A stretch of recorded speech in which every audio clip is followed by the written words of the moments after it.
Buenas tardes. Empezamos el club de lectura sobre Roma soy yo con Santiago Posteguillo. Hola Santiago, ¿qué tal? Hola Carmen, encantado de estar aquí con todos. Yo me presento, yo soy Carmen Romero, directora literaria de Ediciones B y orgullosísima editora de esta novela de Santiago. Bueno, antes de empezar, quiero contaros que estamos en Penguin Random House absolutamente encantados y maravillados con la acogida que ha tenido esta convocatoria por vuestra parte. Ahora mismo hay más de 1000 personas, más de 1000 lectores conectados desde todas las partes del mundo. Tenemos lectores de España, os leo la lista porque realmente es impresionante, lectores de Argentina, de Portugal, de Guatemala, de Colombia, de Uruguay, de Chile, de Bolivia, de Ecuador, de Honduras, de Perú, de Puerto Rico, desde los Países Bajos también, Venezuela, Alemania, Estados Unidos, Panamá, y paro ya de decirlo porque la lista es prácticamente interminable. Tenemos a lectores que os habéis conectado desde vuestras casas en solitario, y tenemos también más de 10 clubes de lectura con todos sus miembros reunidos. Sé que algunos de vosotros estáis con una pantalla gigante asistiendo juntos a este encuentro con Santiago, así que nada, estamos muy contentos y os agradecemos muchísimo vuestra participación. Si te parece bien, Santiago, antes de dar paso a las preguntas que han llegado, bueno, son tantísimas que he procurado agruparlas de alguna manera por bloques temáticos para intentar dar respuesta a los asuntos acerca de los cuales los lectores tienen más curiosidad. ¿Te gustaría hacernos una pequeña presentación, una breve introducción a la obra? Vale, sí, encantado. Roma soy yo es la primera novela de una serie que yo planeo de momento que sean 6 novelas sobre Julio César. Siempre he querido escribir del personaje, me lo he pensado mucho porque es un personaje de una magnitud enorme, que es el eje en torno al cual pivota toda la civilización romana y yo creo que por extensión la civilización occidental, y por eso sabía que requeriría de muchas novelas y que por eso me lo he estado pensando bien. Una vez hemos arrancado, la primera novela es Roma soy yo, que, subrayo, cada una de estas novelas será autoconclusiva, contará una parte, una historia en sí misma, ¿no? En Roma soy yo lo que tenemos es, para narrar en la juventud, la infancia y la juventud de César, he buscado un momento que me pareciera clave en su vida, que es el momento en el que él se da a conocer en público ante muchísima gente. Y esto es en un juicio. No es extraño que un patricio romano joven se diera a conocer en un juicio en Roma en la medida en que estos juicios eran públicos, y así un abogado defensor o un fiscal acusador podía darse a conocer ante el pueblo de Roma que acudía a estos juicios, en darse a conocer en su ideario político y en su oratoria. Roma está dividida en dos grandes facciones. La facción del pueblo, los populares, que quieren que haya un mayor reparto de riqueza, derechos y de tierras. Y una facción, la de los senadores, optimates, oligarcas, que quieren retener todo el poder, todo el dinero y todos los privilegios. En este contexto, César está en el lado del pueblo. En el año 77 a.C., el senador Optimas, Neo Cornelio Dolabella, tremendamente corrupto, va a ser llevado a juicio. Pero este senador tiene una banda de criminales que está dispuesta a asesinar a cualquiera que se le enfrente, es un senador que tiene medio controlado al tribunal, es un senador que ha contratado a los dos mejores abogados del momento, Hortensio y Cota, de tal forma que nadie se atreve a ser el fiscal acusador en estas circunstancias. Y es aquí cuando aparece ese individuo, ese joven, entonces relativamente desconocido, llamado Julio César. Da el paso adelante y dice: yo seré el fiscal acusador contra el senador corrupto Dolabella. Ese es el arranque de la novela. Y ese es el hilo conductor de la novela. ¿Qué es lo que ocurre en ese juicio y cómo termina ese juicio? Pero esto va a estar salpicado de una serie de saltos atrás en el tiempo para explicar a los personajes que crecen junto al personaje joven de Julio César, para explicar quién es su madre Aurelia, la que forja el líder, para explicar quién es Cayo Mario, el 7 veces cónsul, tío de Julio César, que profesionaliza el ejército romano y que enseña a luchar militarmente a César, para explicar quién es Cornelia, el primer amor de Julio César. Mucho se sabe o se conoce de esa relación que Julio César tendrá en su momento con la reina de Egipto, con Cleopatra. Pero el primer gran amor de Julio César es su joven esposa Cornelia. Y esa historia de amor está contenida en Roma soy yo. Y finalmente, dos flashbacks más para conocer, por un lado, quién es Sila, el líder de esos senadores corruptos, el líder enemigo de la familia de Julio César, y luego un último salto atrás en el tiempo para conocer el gran amigo de juventud de César, que es Tito Labieno, que si bien es desconocido, si yo digo que era el segundo en el mando en la guerra de las Galias, el único en quien César confiaba el mando de las legiones cuando él o bien se encontraba indispuesto, tenía que estar en otro lugar, entendemos que tenía que haber una gran amistad entre César y Labieno. Esos 5 flashbacks nos explican la amistad, quién le enseña a luchar militarmente, quién lo forja como líder, su gran amor y su gran enemigo.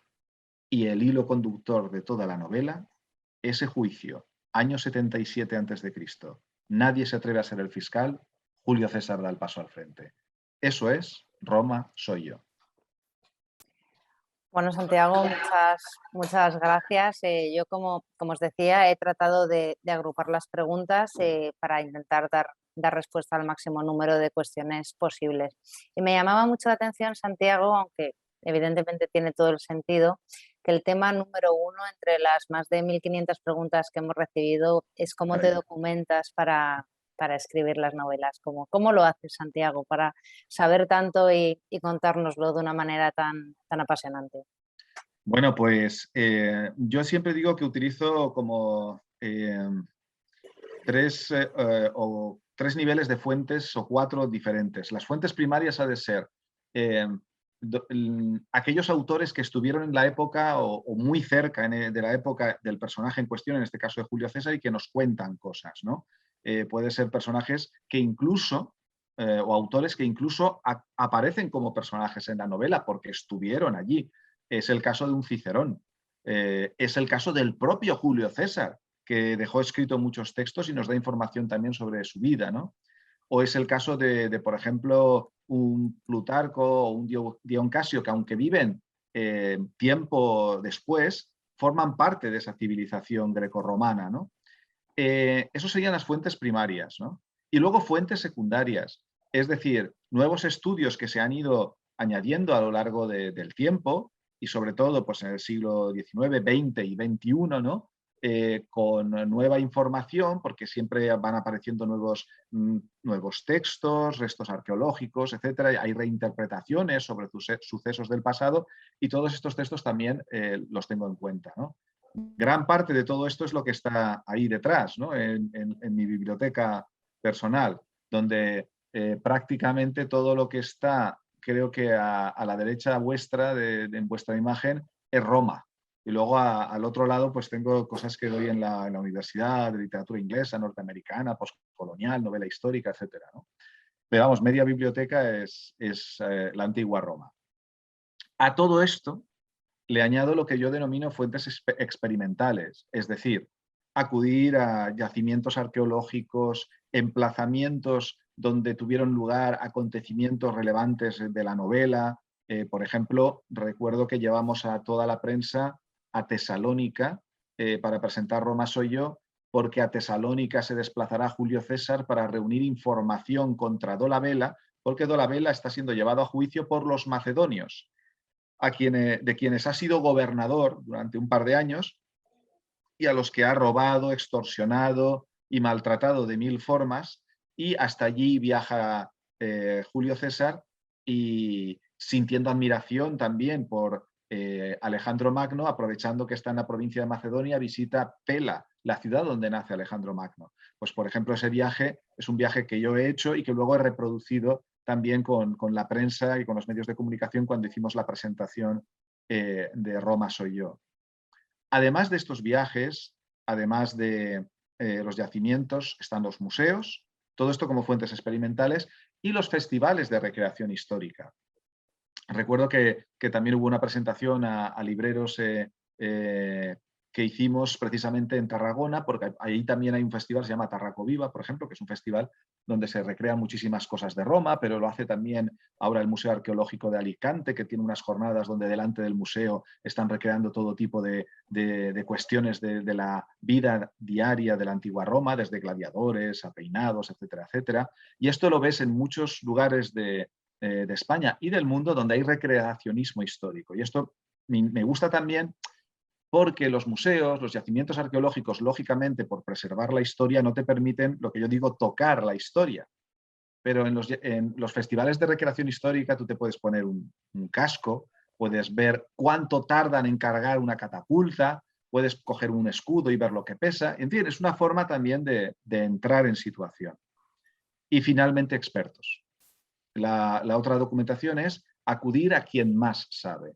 Y, por ejemplo, en el caso de recrear un juicio como el del año 77 a.C., he acudido a mi gran amigo Alejandro Baliño, catedrático de Derecho Romano de la Universidad de Valencia, para que me explicara cómo sería un juicio contra un senador corrupto por corrupción generalizada en el contexto de las leyes del año 77 a.C., combinando el material que está en la biblioteca, los viajes a los yacimientos arqueológicos, museos, etcétera, y estas consultas a expertos es como yo hago la documentación que reúno para arrancar luego a utilizar mi imaginación en pensar cómo lo voy a contar para que resulte todo eso lo más entretenido y apasionante posible.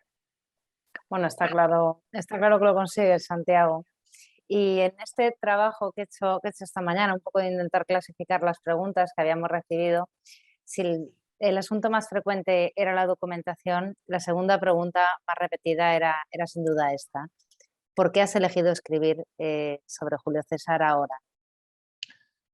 Yo siempre, como he dicho al principio, en mi primera intervención, he querido escribir de Julio César, ¿no? Es un personaje que siempre me ha atraído inmensamente. Pero me contenía el hecho de que me abrumaba, ¿no? Lo impresionante del personaje. Y creo que he necesitado escribir estas novelas anteriores sobre Escipión, Trajano o Julia para entender bien al personaje. De hecho, la trilogía de Escipión lo que me ha permitido es comprender dónde había que situar a César. Cuando Escipión derrota a Aníbal, Roma se transforma en el centro del Mediterráneo y va adquiriendo una gran riqueza y poder. Pero la riqueza no se reparte de forma equitativa, surgen las tensiones y es donde surgen estas dos facciones políticas que yo decía antes, ¿no? La del pueblo, que quiere un mayor reparto, y la de los senadores optimates, que no quieren repartir nada. Entonces, estas novelas de Escipión, donde ya luego no salen en las novelas de Escipión, pero los nietos de Escipión el africano son los primeros tribunos de la plebe que piden este reparto y los asesinarán los senadores optimates. Esto ya me va permitiendo ver en dónde de situar a César, con esos tribunos de la plebe, con esos políticos romanos que sí creen que hay que repartir más la riqueza. Y luego haber escrito de Trajano y de Julia me hacía ver que luego cualquier otro gobernante de Roma miraba hacia atrás, hacia César, para ver cómo gobernar Roma. De tal forma que lo que he escrito antes de César y lo que he escrito que cronológicamente es posterior a César, me ayuda a tener todo el contexto político y social y cultural y de civilización para poder ahora, creo que, retratar a César en plenitud. Nos llegan también varias preguntas acerca de la relación entre la época histórica que tú retratas en esta novela y la actual, ¿no? ¿Hemos mejorado o no como sociedad? ¿Y cuál es la relación entre la política actual y lo que ocurría en tiempos de Julio César? Que bueno, ya has apuntado algo en la respuesta de la pregunta anterior, ¿no? Hombre, yo creo que hay una gran conexión, ¿no? entre lo que pasaba antes y lo que pasa ahora.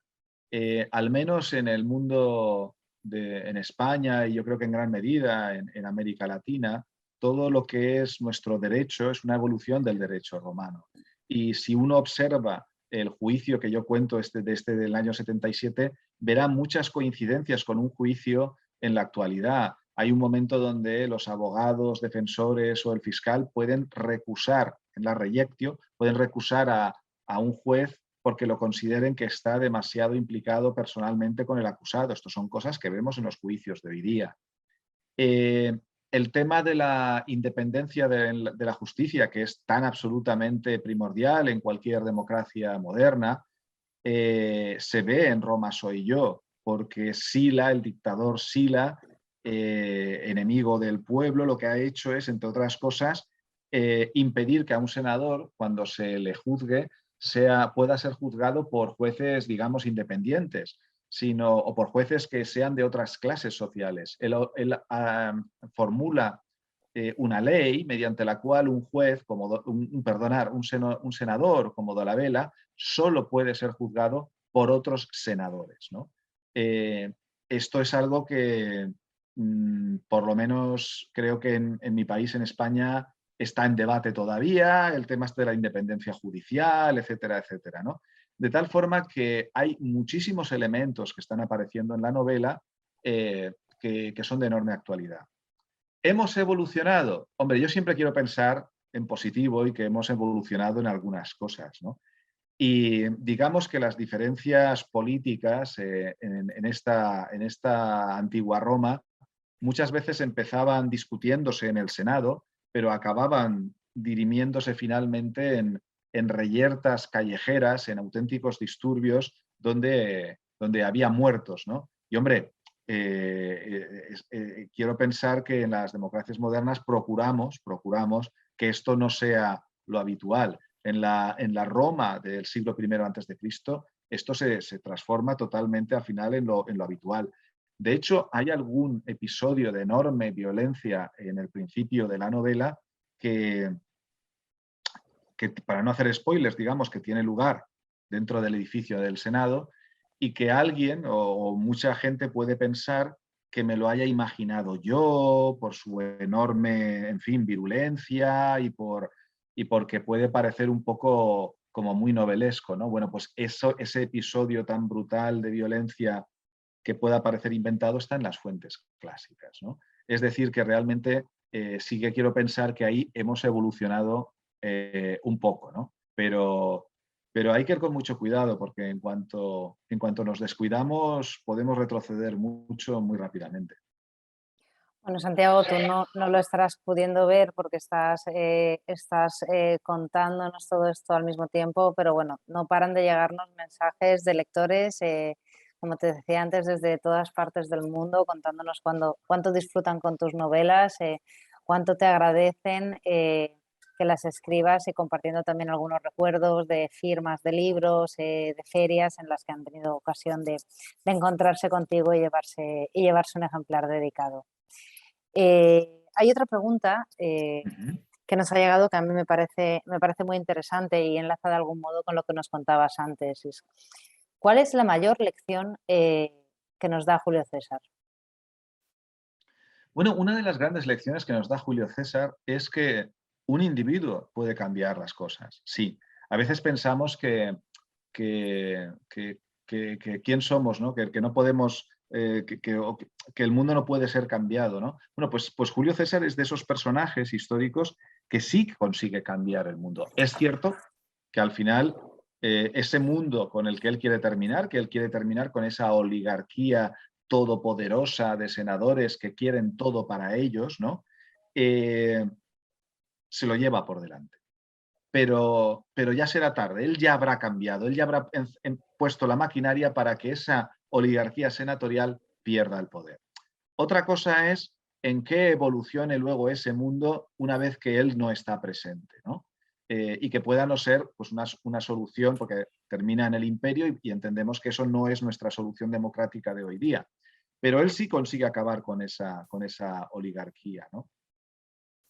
Quizás su único, un error grave, digamos, que comete es algo que he leído ahora en un crítico italiano que decía que el único error de Julio César fue pensar que los que lo tienen casi todo, o mejor dicho, que el único error de Julio César era no entender que los que lo tienen prácticamente todo, lo quieren todo.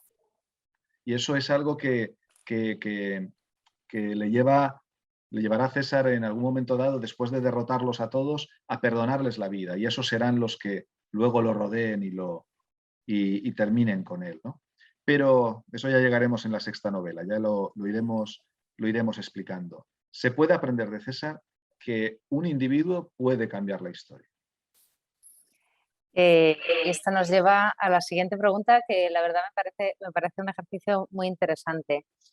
¿Cómo habría sido César si hubiera vivido en nuestros tiempos o si hubiera vivido los grandes acontecimientos históricos del siglo XX?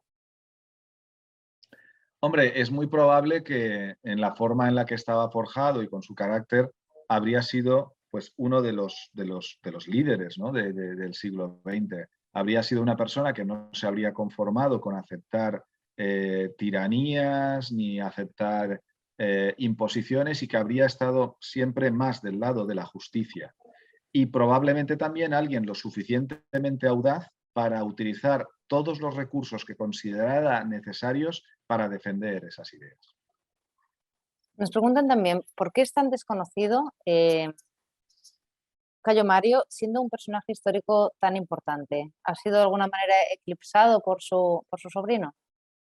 Sí, yo creo que en gran medida este puede ser el asunto, ¿no? Porque, y paradójicamente, cuando yo he incorporado a Cayo Mario en la novela Roma soy yo, es un personaje tan potente que tenía como que contenerlo para que no se comiera al joven Julio César. Nadie como personaje se puede comer al Julio César en su apogeo. Eso es tremendo, ¿no? Nadie puede ponerse a ese nivel. Solamente entiendo que Cleopatra. Solamente Cleopatra. Pero ya llegaremos a ella. Pero Cayo Mario, que fue 7 veces cónsul.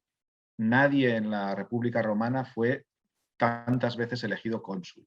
Se le denominaba el tercer fundador de Roma porque salva a Roma de invasiones bárbaras como la que venía desde el norte, desde la Galia, con los teutones, los ambrones, los cimbrios y otras tribus, y los detiene en la gran batalla de Aquae Sextiae, batalla que se explica con todo detalle en Roma soy yo para que el lector entienda la entidad del personaje que es a su vez tío de Julio César y que le está explicando a Julio César cómo y cuándo, sobre todo cuándo se entra en combate, ¿no?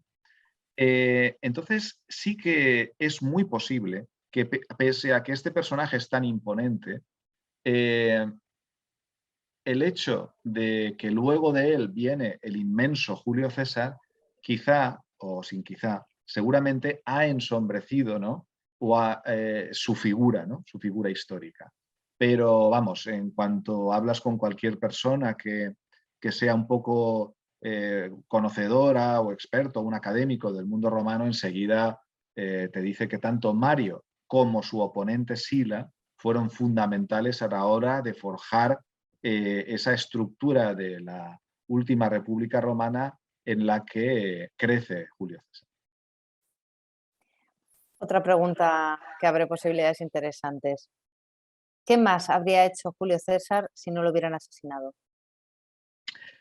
Pues yo pienso que habría intentado llevar adelante gran parte de o la totalidad de sus planes, ¿no? de gobierno, ¿no? Y yo no tengo tan claro, como algunas veces se apunta, de que él se hubiera querido perpetuar en el gobierno. Yo lo que sí que creo es que él quería ese mayor reparto de riqueza, de tierras y de derechos, de ciudadanía, entre más gente, ¿no? De hecho, antes de que tengan lugar ese terrible idus de marzo, ¿no? Ya va transformando el Senado y una de las primeras decisiones que toma es que en el Senado romano sean admitidos como senadores representantes de las provincias que gobierna Roma, dando así, digamos, repartiendo poder. Es decir, hombre, si gobernamos no solo para Roma y no solo para los itálicos, sino que gobernamos en Hispania, en la Galia, en Macedonia, etcétera, etcétera, lo suyo es que estas provincias de alguna forma también tengan una representación en el Senado. Y eso él ya lo pone en marcha. Lo cual te está haciendo ver que su ideario político era esa forma de crear realmente un gobierno, ¿no? de todo aquello que está en lo que se está convirtiendo Roma, ¿no? Que es ya un gran imperio, pero que tenga una forma de gobierno más representativa del conjunto de personas que estaban siendo gobernadas, ¿no? Por eso creo que esa sería la línea en la que él habría seguido haciendo reformas. Pero como al poco tiempo de conseguir el poder lo asesinan, ¿no? Pues todo esto se ve truncado y ya no podemos saber qué es exactamente lo que habría hecho. Tenemos también, Santiago, muchas preguntas relativas a cómo escribes, a cuándo empezaste a escribir novela histórica. ¿Tienes una rutina determinada y una hora del día a la que prefieras escribir, un sitio donde lo suelas hacer? A ver, para mí lo idóneo, lo ideal es escribir aquí, donde estoy, en esta biblioteca. Para mí esto es lo mejor, ¿no? Esto está en una casa en la montaña y está en un sitio muy, muy, muy tranquilo y es un lugar que a mí pues, me permite relajarme y concentrarme, ¿no? Lo ideal para mí es levantarme por la mañana, hacerme un té y después de desayunar con el té en la mano o con el té junto al ordenador, escribir toda la mañana hasta la hora de comer. Eh, comer, eh, normalmente, estamos hablando de mi día ideal de escritura.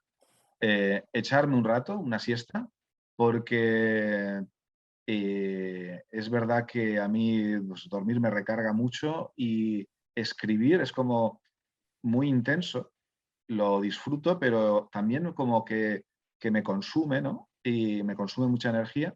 Y después de una pequeña siesta volvería a escribir varias horas por la tarde. Eso para mí sería el día perfecto de escritura.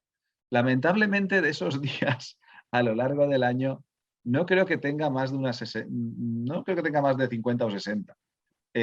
Normalmente, pues entre las clases en la Universidad de Castellón, ¿no? Donde imparto clases de literatura, también las promociones con las que hay que acompañar a una novela, como en este caso Roma soy yo, ¿no? Ahora estoy aquí, pero bueno, pues he estado haciendo distintos viajes y ahora pues también tengo que volver a ir también a otros puntos para seguir presentando la novela. Todo esto hace que muchas veces pues eh, termine escribiendo en trenes, en aeropuertos, estaciones de tren, en hoteles y ir complementando esos días ideales de escritura con estos ratos que voy sacando en los lugares más variopintos, ¿no? Y, y novela histórica, pues ya empecé a escribirla con 30 y pico, porque yo antes intenté otros géneros literarios, policíaco, novela erótica, thriller, eh, pero yo creo que es cuando conjugué la pasión que tengo por narrar junto con la pasión que tengo por la historia en el relato de las novelas de Escipión, que, digamos, esta pasión cristalizó en un estilo dinámico, a la vez que fidedigno con la historia y que ha conectado con mucha gente, ¿no? Y es a partir de esa simbiosis donde, teniendo tanto que contar en esta civilización que tanto me apasiona, ¿no? De la antigua Roma, porque creo que nos explica tanto, que ahí he seguido, ¿no? Y ahí sigo desde el 2003 que empecé a escribir a Escipión, ahí estamos ya en el 2022 y todavía le veo 10 años más por lo menos con Julio César, o sea que seguiremos en esta novela histórica y además centrada en Roma. Y al hilo de esto de lo que estabas hablando, han entrado un par de preguntas más. Hay un lector que te pregunta si tienes algún primer lector, un lector beta, alguien de tu entorno personal a quien enseñes todo lo que escribes. Sí, actualmente esto lo hace mucho mi hermano Javier, eh, también con frecuencia su mujer, Pilar, y así tengo la doble visión masculina-femenina, que me interesa para conseguir ese equilibrio, ¿no?, entre personajes de un género y otro. Y luego suele leer las novelas ya mi agente literario, Ramón Conesa, en la agencia literaria de Carmen Balcells, Jorge, que es un lector que tienen profesional en la agencia literaria, y tú, Carmen, que te voy pasando la novela, mi editora, y ya, bueno, pues también en Roma soy yo, ha estado Lucía Luengo, ¿verdad? También muy, muy implicada. Y ya con la retroalimentación de Carmen, Lucía, Ramón, Jorge, más lo que me habían dicho mi hermano y mi cuñada, pues ya con eso, ya creo que es cuando le vamos dando forma, ¿no?, final al texto, más allá de que luego tenga que pasar más lecturas, ¿no? Pero digamos que la serie de primeros lectores suele ser esta cadena. Nos preguntan también, Santiago, ¿cuáles son tus libros favoritos sobre Roma? Si tienes algún historiador de referencia, ¿cuál es tu novela favorita? Hombre, esto es complicado, pero porque serían muchas las novelas que tendría yo que destacar, ¿no?, del mundo romano. Pero, hombre, un Yo Claudio de Robert Graves, digamos que estaría bastante arriba, ¿no? Hay obras de Alejandro Núñez Alonso que hizo una serie sobre novelas de Roma, que no es tan conocido, pero que fue premio de la crítica en España y creo que es un autor injustamente olvidado, ¿no? Estas podían ser algunas obras destacadas. Desde luego los clásicos de Sienkiewicz, ¿no?, como Quo Vadis, o Sienkiewicz, que yo creo que es el único escritor de novela histórica que ha ganado el Premio Nobel de Literatura. Creo que es el único. Esto los que nos oyen, igual alguno me puede corregir si me equivoco y si es que hay otro novelista especializado en novela histórica como Sienkiewicz que ganara el Premio Nobel de Literatura. Y, y también, pues hombre, los clásicos de Howard Fast, de Espartaco y de el Ben-Hur de Wallace, pues hombre, son también novelas de referencia. Nos acaba de llegar también otra pregunta que me gusta mucho, ¿no? Porque creo que destaca algo muy importante de tus novelas y es como más allá de contarnos lo que sucede, de presentarnos al personaje, logras que nos sumerjamos por completo en el escenario y en la época, ¿no? Y la pregunta es, ¿a qué olía la Roma de Julio César? Bueno, la Roma de Julio César ya olía algo mejor que la Roma de Escipión, porque ya habían tapado la cloaca máxima, que es la gran alcantarilla que cruzaba el centro de Roma, entonces eso ya fue un avance, ¿no? Pero digamos que Julio César vivía, ¿no?, en el centro de la Subura, que era el barrio más popular de Roma, y hombre, pues era una ciudad que en poco tiempo llega a tener una población de casi 1 millón de habitantes. Y aunque hay unos servicios, ¿no?, digamos, de un alcantarillado muy desarrollado y una cultura relativamente importante del agua por parte de los romanos, pues hombre, era una ciudad que podía a veces no oler demasiado bien en según qué barrios, ¿no? Y aparte era una ciudad muy incómoda en verano. En verano era muy incómoda, porque hemos de recordar que Roma realmente crece o se desarrolla en una zona pantanosa, en una zona bastante pantanosa. Y había muchísimos mosquitos en verano.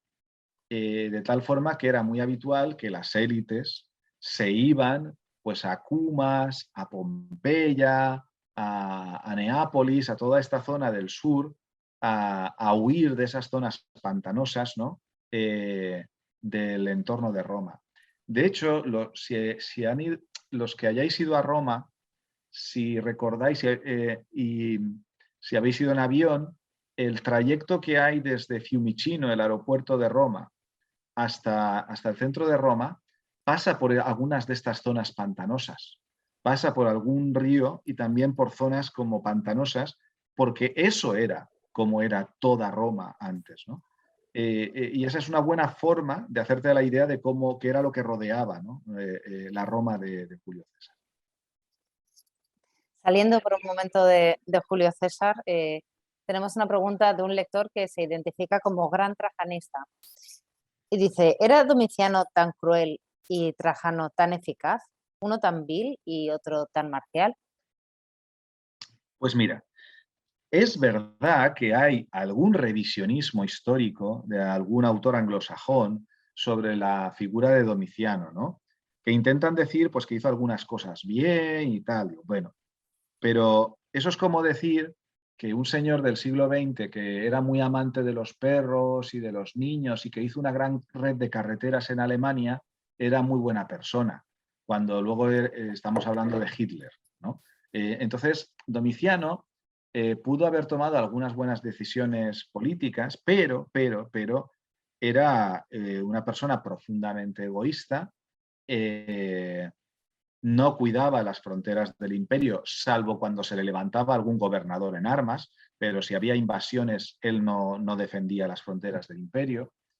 Y un dato objetivo es que obligaba a tener relaciones sexuales a sus sobrinas con él y luego las obligaba a abortar, a veces a patadas. Yo creo que con ese detalle que es histórico ya me vale como persona. Ya tengo claro qué tipo de persona es.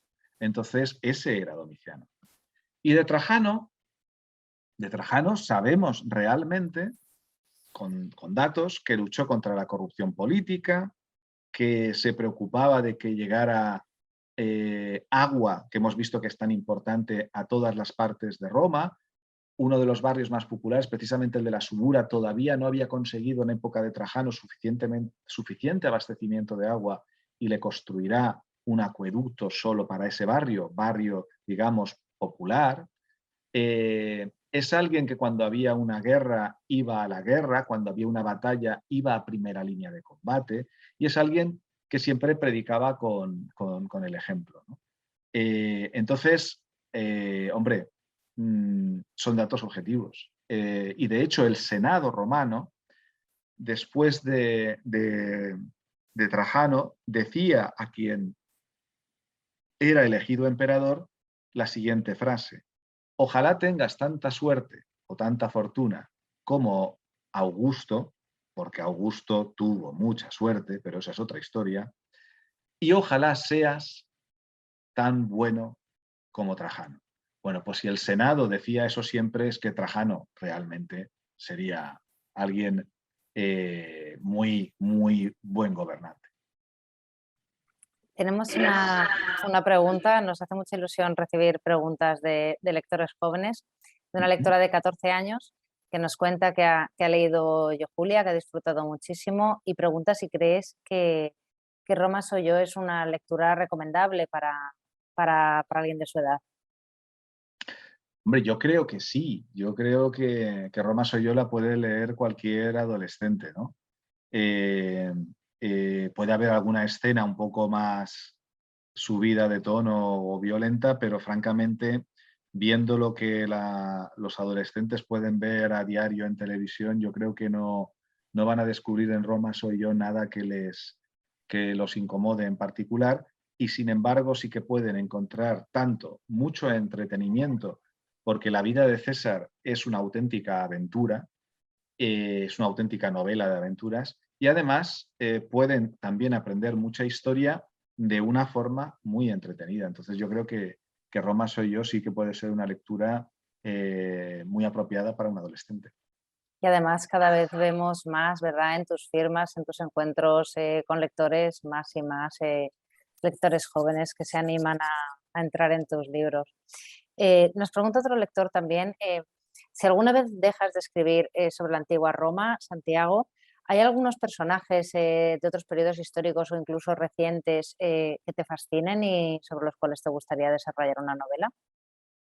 Pues mira, sí, pero eh, no sé yo tanto en América Latina, esto cada país tiene su propia historia, pero España está últimamente tan a veces polarizada que si yo empiezo a dar nombres de personajes que me pudieran interesar, resulta que le pueden pensar que si escribo de tal personaje, yo tengo este ideario político, y si escribo de tal otro, es que tengo el otro ideario político, cuando a lo mejor realmente simplemente me parecen personajes interesantes en sí mismo, ¿no?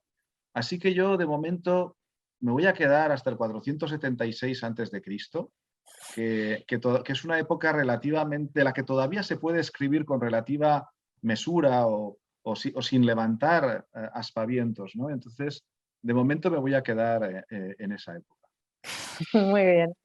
Hemos recibido, comentábamos antes, ¿no? Que tenemos conectados algunos clubes de lectura con un montón de miembros reunidos escuchando desde Santiago. Entonces me gustaría leerte algunas de las preguntas que nos envían. Desde la Biblioteca Municipal de Cienpozuelos nos preguntan, ¿qué es lo que tiene la novela histórica que engancha tanto a los lectores? Bueno, yo creo que eh, nadie ha conseguido acabar, ni siquiera ningún gobierno en mi país, ni de un color ni de otro, pese a ir reduciendo en el currículum las clases de humanidades y de historia y de otras materias relacionadas, pese a hacer eso, no han conseguido destruir la natural curiosidad del ser humano por saber de dónde viene. Y en esa búsqueda por saber de dónde viene, cuando uno le viene esas preguntas, ¿no? Eh, el género de la novela histórica se lo explica y se lo explica de una forma entretenida. Y por eso, mientras haya personas que se pregunten, ¿y de dónde venimos? ¿Cómo hemos llegado aquí? La novela histórica va a tener éxito. Y por eso creo que tiene mucho futuro, aunque nos habla siempre del pasado. Nos preguntan desde otra de las bibliotecas que están conectadas, en este caso la de Morata de Tajuña, sobre el título de la novela, ¿no? Nos dice el bibliotecario que la primera vez que lo leyó pensó que era una afirmación autoritaria y sin embargo al ir avanzando en la lectura se dio cuenta de que todo lo contrario, ¿no? Que era una frase que reflejaba el sentido de la justicia que tiene el personaje Julio César. Y la pregunta es, ¿podrías describir cómo entendía Julio César la justicia?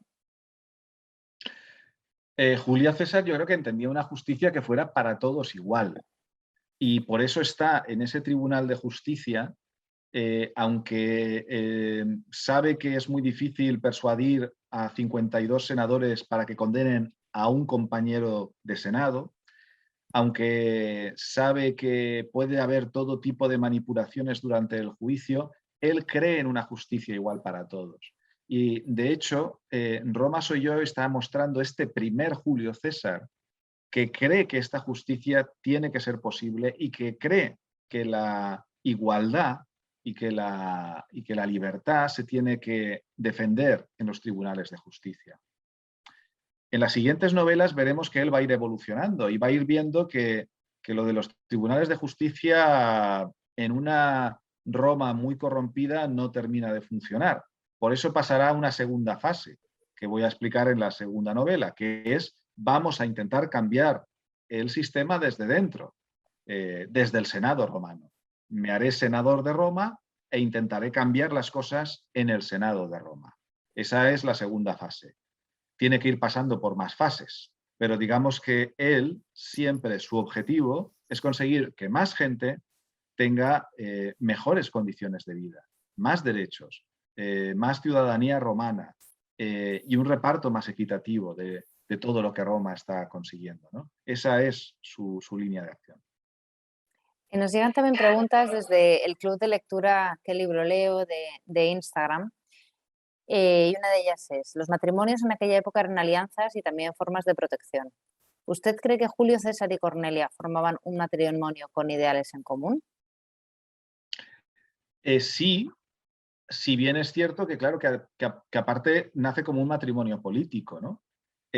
Lo que pasa es que tiene un poco de suerte, sobre todo Cornelia, porque siendo una niña de 14, 15 años, que lo habitual habría sido que la hubieran casado con un hombre de 40 o 50 años, algo relativamente habitual en Roma, tiene ella la suerte de que la casan con un chaval de 17 años, prácticamente pues otro adolescente como ella, y surge la complicidad, el buen entendimiento entre ambos, las fuentes nos lo dicen, ¿no?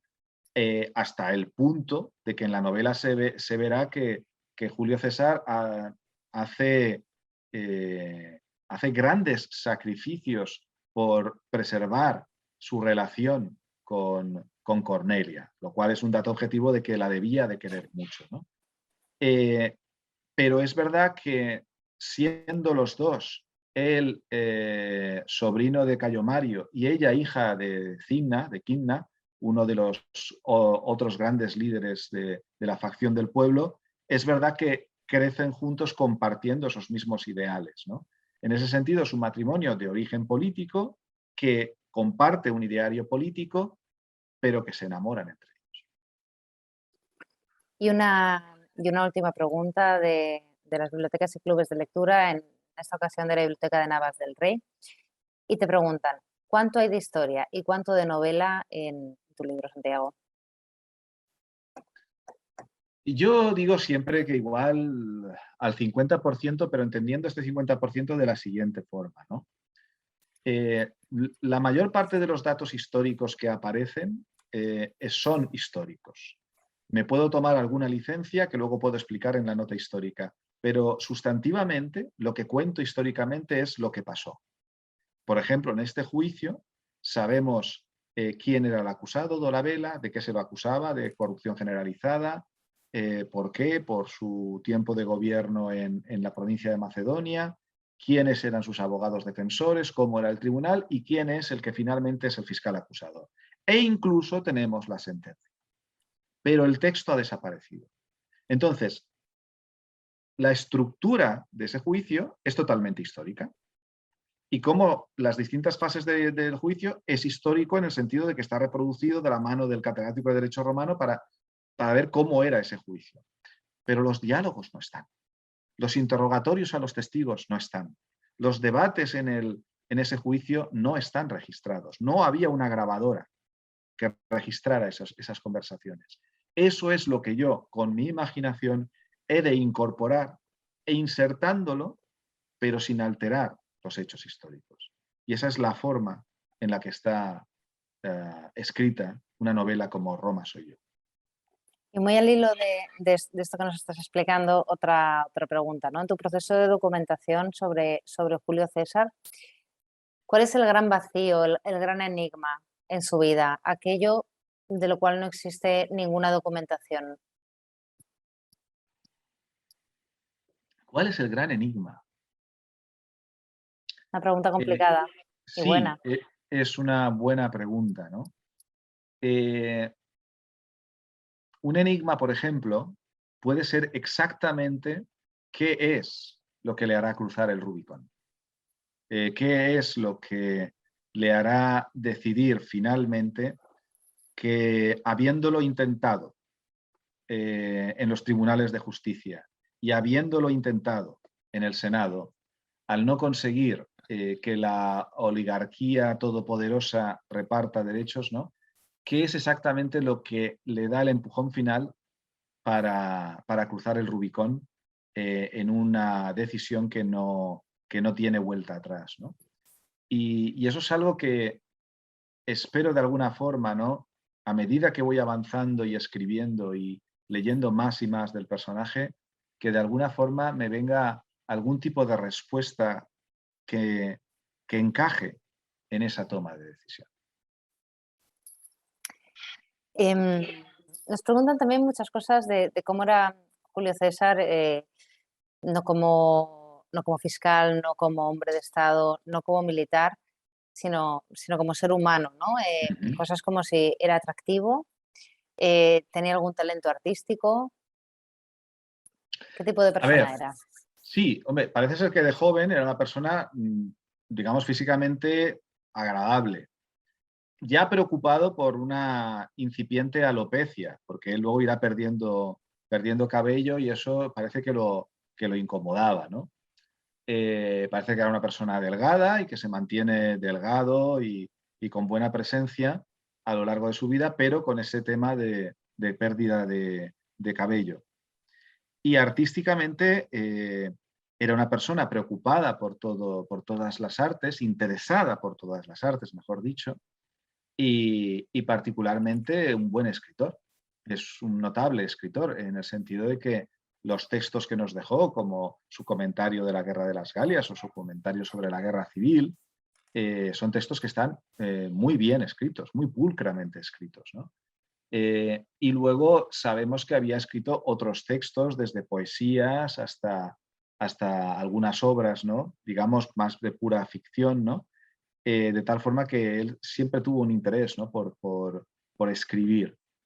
Y luego, algo que tendré que ir explicando en algún momento dado, en ese programa, ¿no? de político que tenía, una de las cosas que Julio César tendrá mucho interés es en que se abran muchas bibliotecas, porque él creía en lo de compartir el conocimiento, ¿no? Él pensaba que hacer que el conocimiento estuviera accesible a más gente era una buena idea, ¿no?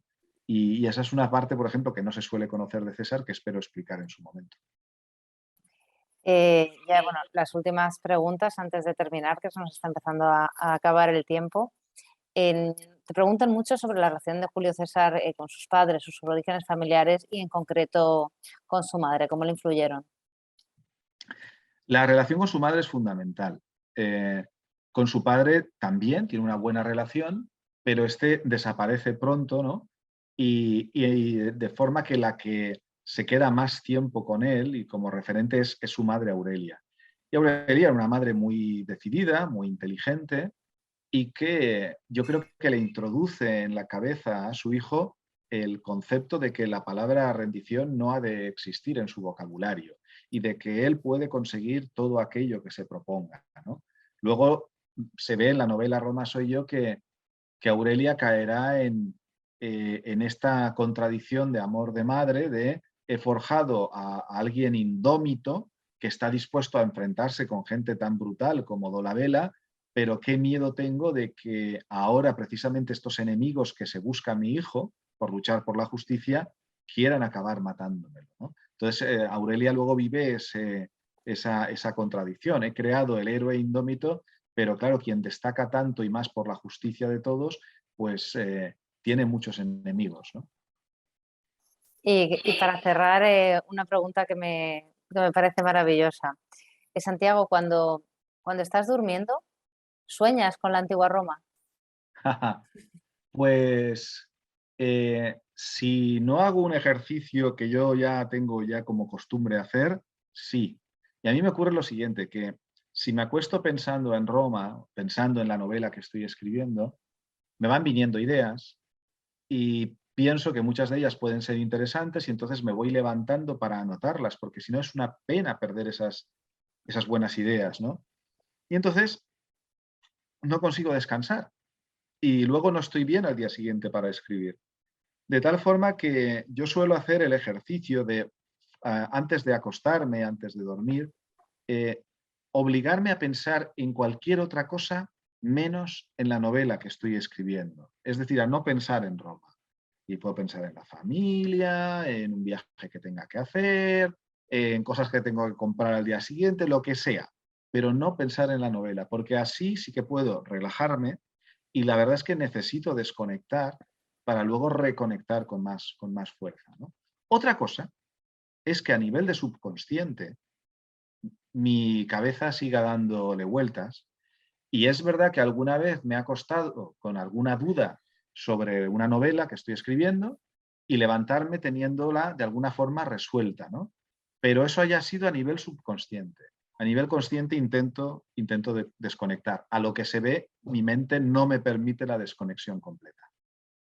Bueno, pues muchísimas gracias a todos por vuestras preguntas. Creo que han sido buenísimas y sobre todo por esta convocatoria masiva. La verdad es que es una maravilla, ¿verdad, Santiago? Poder estar así sabiendo que hay más de 1000 lectores conectados, más de 1000 eh, lectores de tus novelas con ganas de saber un poco más. No sé si quieres decir algo para despedirte.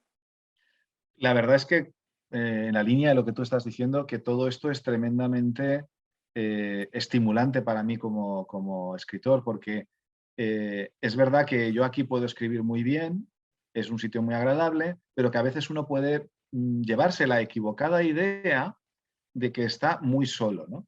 Y es en momentos como este, cuando ves que se conecta tanta gente para escucharte sobre cómo haces las novelas, o cuando vas luego a eventos, ¿no? Como ferias del libro, firmas y presentaciones, y le vas poniendo rostro, ¿no? A la gente que te lee, que te das cuenta que no estás solo, ¿no? Cuando estás en esta biblioteca escribiendo, ¿no? Sino que hay mucha gente que está interesada en lo que estás haciendo.